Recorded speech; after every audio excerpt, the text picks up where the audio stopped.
લખતરના કડુ ગામે આવેલ હનુમાનજી દાદાના મંદિરે ગોઠી પરિવાર દ્વારા હવનનું આયોજન કરાયું। સુરેન્દ્રનગર જિલ્લાના લખતર તાલુકાના કડુ ગામે તળાવની પાળ પર આવેલ હનુમાનજી દાદાના મંદિરે આજે કારતક સુદ પૂનમના રોજ ગોઠી પરિવાર દ્વારા હવનનું આયોજન કરવામાં આવ્યું। જે હવનનું આયોજન છેલ્લા 33 વર્ષથી ગોઠી પરિવાર દ્વારા કરવામાં આવે છે, ત્યારે આજે 21 પાટલાના યોજાયેલ હવનમાં ગુજરાતભરમાંથી ભાવિક ભક્તો દર્શનાર્થે ઉમટી પડ્યા હતા।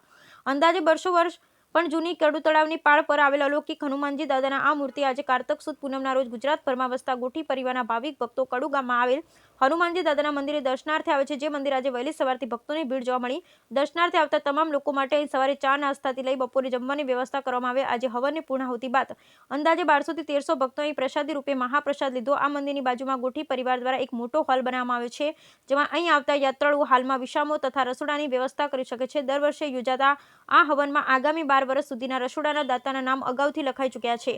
ગોઠી પરિવાર તથા કડુ ગ્રામજનો તથા અન્ય ભાવિકો દ્વારા હનુમાનજી દાદાની પૂરી શ્રદ્ધાથી બાધા માનતા કરવામાં આવે છે।